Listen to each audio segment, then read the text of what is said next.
Every one of us at some point faces a moment that tests our wisdom. Not just our knowledge, but our wisdom. It's not found in textbooks or lectures. It's built through the choices we make and the lessons we learn from each challenge and triumph. We encounter today, we're diving deep into understanding how sometimes, without even realizing it, we might be embracing habits that limit our personal growth. We'll explore the subtle signs that suggest we might be acting foolishly, not to judge, but to grow. This isn't just another list. It's a mirror, a chance to see clearly the behaviors we need to change to lead richer, more fulfilled lives. And as we delve into these insights, if you find value in what we're exploring together, consider this simple free favor: hit the subscribe button. Stick with me throughout this whole video.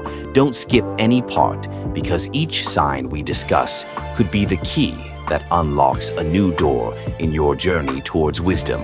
Drawing from the timeless lessons of Stoic philosophy, let's reflect, challenge ourselves, and embrace the courage to change. Let's get started. Change is as inevitable as the sunrise, yet it's one of the hardest things for us to embrace. It disrupts what we know, pushes us out of our comfort zones, and challenges our preconceived notions about the way things should be. But here's a twist. Resisting change can actually hold us back from experiencing some of life's greatest opportunities and lessons. When we dig in our heels and insist on maintaining the status quo, we might miss out on chances to grow, to innovate, and to improve our lives in meaningful ways. Consider this: life is like a river, constantly flowing and ever-changing. Stoic philosophy teaches us that just as the river does not resist its course, neither should we resist the natural flow of life's changes. The Stoics believed in embracing whatever life throws at us with a calm acceptance, knowing that while we cannot control everything that happens, we can control how we respond. Resistance to change is akin to trying to dam that river with our bare hands. It's not only futile, it can lead to greater frustration and suffering. Now let's get personal for a moment. Think about a time when you resisted a change because it was uncomfortable or because it challenged a belief you held dear. Maybe it was a move to a new city, a switch in careers, or even adopting a new routine. Initially, these changes might have felt unnecessary or daunting, but reflect on the outcomes. Did your resistance make the process easier or harder? Often, we find that once we embrace the change, we open ourselves up to new perspectives and possibilities. We learn, we adapt, and sometimes we even flourish in ways we never anticipated. However, it's important to recognize why we resist change. It's not just about a fear of the unknown. It's also about a fear of losing what we have, whether that's comfort, familiarity, or control. This fear can make us rigid, limiting our potential, but Stoicism offers a powerful counterpart. It teaches us that true freedom and strength come from within, from our ability to adapt and accept, rather than from clinging to external certainties. Embracing change doesn't mean being passive or giving up our desires and ambitions. Rather, it means actively engaging with life's changes, making conscious choices about how to respond, and finding ways to align these changes with our values and goals. It's about being proactive rather than reactive, making decisions based on wisdom and foresight, rather than fear or habit. Let's apply this to a practical scenario, perhaps in your workplace. The introduction of new technologies or processes can be met with resistance, often because they disrupt well-established routines. However, adapting to these changes isn't just about keeping up with industry standards. It's about personal and professional growth. By learning new systems or embracing new strategies, you're not just helping your company evolve, you're also developing skills that enhance your own employability and effectiveness. So the next time you're faced with a change, big or small, Take a moment to pause and reflect. Ask yourself, what is this resistance telling me? Is it coming from a place of fear or from a genuine concern? How can I align this change with my personal growth and values? By asking these questions, you are not merely surviving the flow of life's river. You are learning to navigate it skillfully, using change as a tool to carve out a more meaningful path for yourself. It's a human instinct to look outward when things go wrong. Pointing fingers is easier than looking in the mirror. It spares us from the discomfort of admitting our own flaws or mistakes. However, the habit of blaming others is like a leak in the foundation of our personal growth. It may not seem like a big deal at first, but over time it can cause the whole structure to weaken and eventually collapse. Blaming others for our setbacks, failures, or unhappiness is a defense mechanism. It protects our ego from the pain of failure and the fear of inadequacy. But every time we shift responsibility onto someone else, we lose a little bit of our power to shape our destiny. Stoicism teaches us the value of focusing on what we can control and letting go of what we cannot. One thing we always have control over is our response to life's challenges. By accepting responsibility for our actions and reactions, we retain our power and agency. Now, let's think about what happens when we blame others. It might bring a temporary sense of relief, but it also builds barriers between us and those around us. It can damage relationships, reduce trust, and create a toxic environment, whether at home, at work, or among friends. More importantly, when we blame others, we deny ourselves the opportunity to learn from the experience. Every challenge, every misstep, is a chance to learn something valuable, if only we're willing to see it that way. Stoic philosophy isn't about suppressing emotions or ignoring the faults of others. It's about recognizing that the only thing truly within our control is ourselves, our actions, our reactions, our decisions. Marcus Aurelius, a Stoic philosopher and Roman emperor, often wrote about the importance of turning obstacles into opportunities. He believed that the obstacle in the path becomes the path when we stop blaming others and start examining our own role in our experiences. We turn these obstacles into stepping stones towards personal enlightenment and resilience. Imagine you're working on a project that fails to meet its goals. The easy route: blame the team, the resources, the timing. But what if instead you asked yourself, what could I have done differently? Did I communicate effectively? Was I prepared to lead? This kind of introspection requires courage and humility, but it is the only way to truly grow. By taking responsibility, you might discover that improving your communication could increase team alignment, or that additional preparation could enhance your leadership in future projects. Moreover, accepting responsibility enriches our character and deepens our understanding of life. It teaches us compassion and empathy as we begin to see that, just as we are not perfect, neither are others. We all make mistakes and we all have room to improve. This realization can transform the way we interact with others, leading to more meaningful and supportive relationships. So the next time you find yourself starting to point a finger, take a moment to pause and reflect. Consider what part you played in the situation and what you could do differently. Next time, ask yourself what this experience teaches you about yourself, your values, and how you can grow from it. Remember, in Stoicism, the goal is not to be faultless, but to be constantly evolving, learning from every situation and applying those lessons to become a better version of yourself. Ever been in a conversation where it feels like your words just bounce off the other person as they impatiently wait for their turn to speak? It's like they're not really there with you, just passing time until they can take the stage again. This common scenario illustrates a prevalent issue in many interactions: the preference for talking over listening. This isn't just about social etiquette. It's a deeper reflection of how we value or undervalue others' perspectives. True communication is a two-way street involving an exchange where both parties feel heard and valued.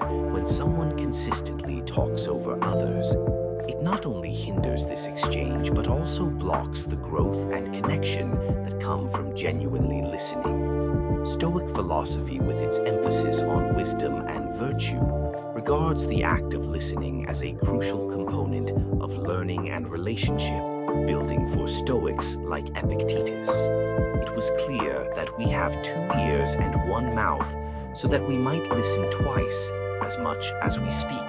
This wasn't just a call for balance in conversation, but a fundamental principle for understanding the world and our place in it. Listening is far more than a passive activity. It's an active engagement that requires patience, openness, and a genuine curiosity about others' thoughts and feelings. When we truly listen, we give ourselves the opportunity to learn something new about the world or about another person's experiences and viewpoints.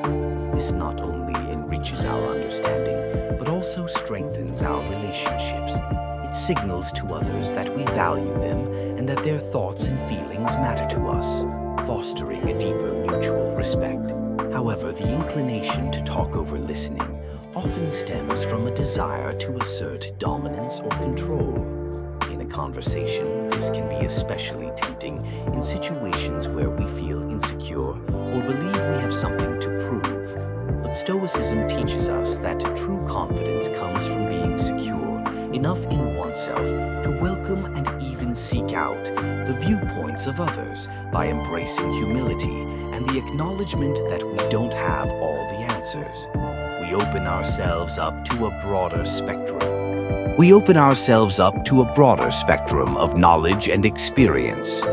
Consider the practical implications of this.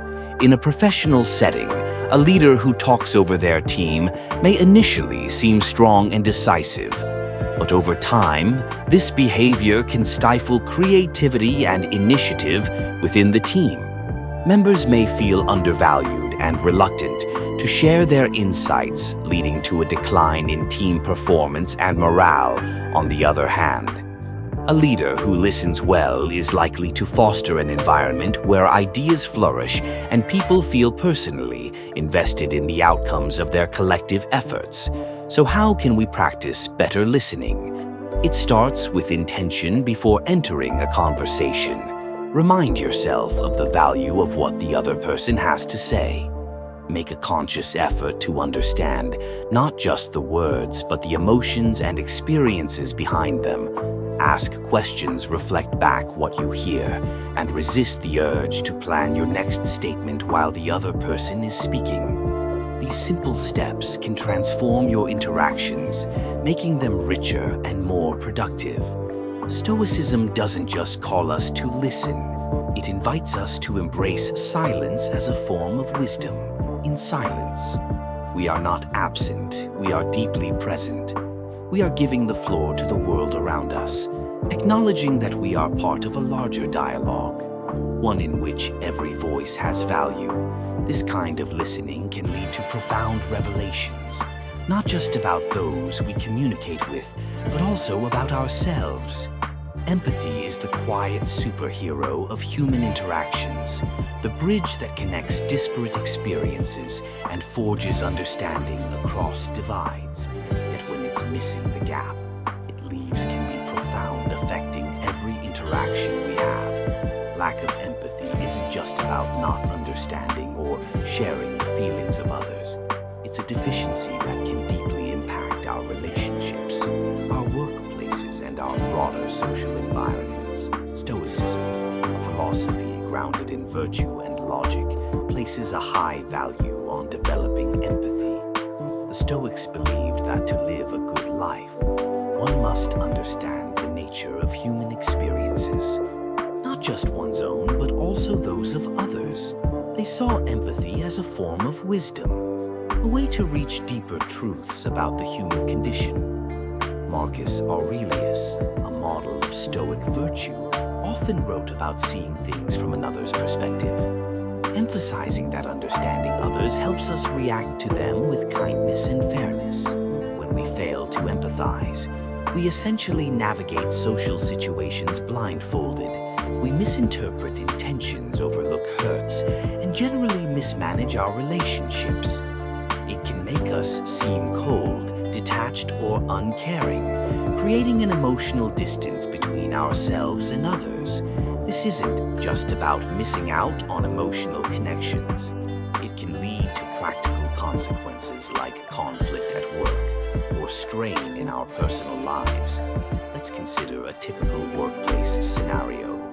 Imagine a manager who never acknowledges the stress his team members feel during high-pressure projects. This manager, operating with a lack of empathy, might push his team relentlessly, leading to burnout and resentment.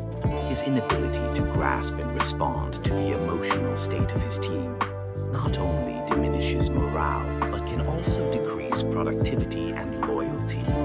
Here, the Stoic practice of empathy would advise the manager to observe and respond to the needs and feelings of his team members, thereby fostering a supportive and more effective work environment.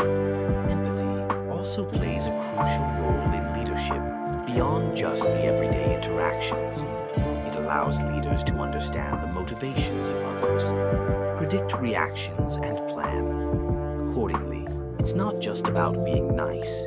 It's about being effective and respected leaders who show genuine empathy are often more admired and more likely to inspire loyalty and engagement from their followers. But how do we cultivate empathy if it doesn't come naturally? Stoicism teaches us to practice seeing the world through others. This can be as simple as asking ourselves, how might this person be feeling right now, or what might be causing them to act this way? This practice not only helps us understand others better, but also helps us control our reactions, allowing us to respond with patience and kindness instead of frustration or anger.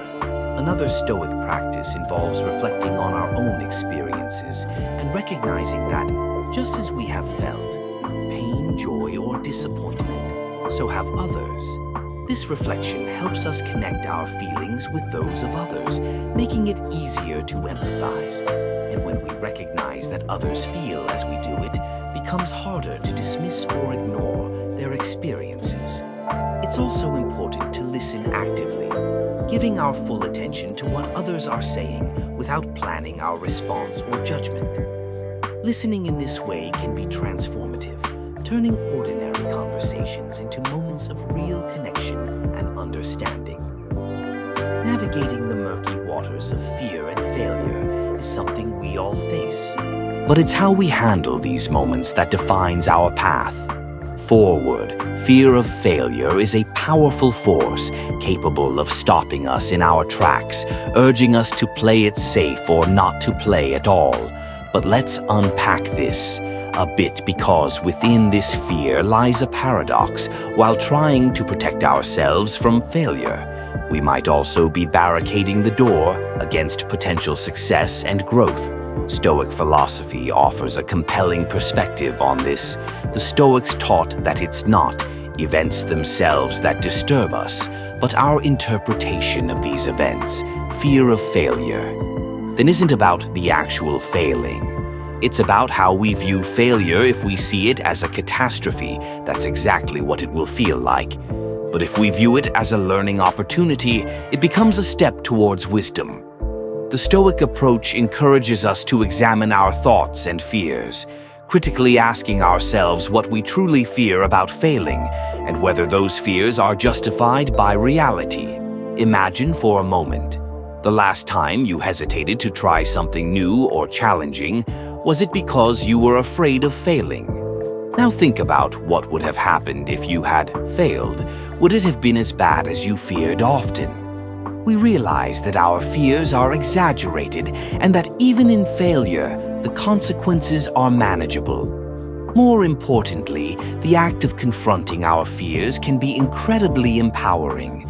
Consider the entrepreneur who is afraid to start a new venture, or the writer too scared to submit their manuscript. Their fear of failure might prevent them from ever taking the first step. However, each failure carries valuable lessons that are integral to personal and professional growth. Failing at something does not make one a failure. It makes them experienced, often leading to better judgment and greater resilience. This aligns closely with Stoic resilience, which is not about never falling, but about learning how to rise every time we fall. Moreover, fear of failure often keeps us from fully engaging with life, from reaching our potential or discovering new passions. It can lead to a life of regrets, not because of the things we did, but because of the things we were too afraid to try. The Stoics believed in living according to nature, which includes embracing the inherent risks and uncertainties of life by confronting our fear of failure. We align more closely with this natural state of courage and action. 1. Practical Stoic exercise to combat. The fear of failure is the practice of premeditation of malorum, or the premeditation of evils. This involves visualizing the worst-case scenario in detail and preparing oneself mentally for it by doing this. We often find that we can handle much more than we think, and that the fear of failure is more daunting than the failure itself. This mental rehearsal not only diminishes anxiety, but also equips us with a plan to manage and mitigate the potential consequences of failing. So what can we do to start overcoming this fear? Begin by setting small, manageable goals that involve some degree of risk. Each small success builds confidence and reduces the fear associated with bigger risks. Additionally, reflect on past failures and extract the lessons they offered. This reflection not only diminishes the sting of those failures, but also enriches your understanding of how to succeed in future endeavors. Sometimes we meet individuals who seem unshakable in their beliefs about their own capabilities. This self-assurance is not just confidence, but something that steps beyond. It's overconfidence, while it's crucial to believe in oneself. Tipping too far into overconfidence can blind us to our own limitations and areas for growth. It's like walking through a familiar neighborhood, so focused on your destination that you miss the warning signs of a sidewalk under repair until you stumble. The Stoics, with their focus on wisdom and virtue, teach us that true confidence is not about never doubting oneself, but about continuously questioning and testing our beliefs and abilities. They believed in a concept called the dichotomy of control, which helps us understand what is and isn't within our power. Overconfidence often misleads us into thinking that more is within our control than truly is setting us up for unexpected failures. When we talk about overconfidence, we're not just referring to an annoying trait in a colleague or friend. It's a significant psychological barrier that can lead to poor decision-making, failed projects, and strained relationships. For example, in the workplace, an overconfident leader might take on too much, ignore valuable advice, or underestimate the complexity of a task, risking the success of a team or an entire project. On a personal level, overconfidence can prevent someone from seeking or accepting help, leading to isolation and even more significant mistakes. The remedy that Stoicism offers isn't to undermine one's self-esteem, but to foster a balance between confidence and humility. Marcus Aurelius, the Stoic emperor, often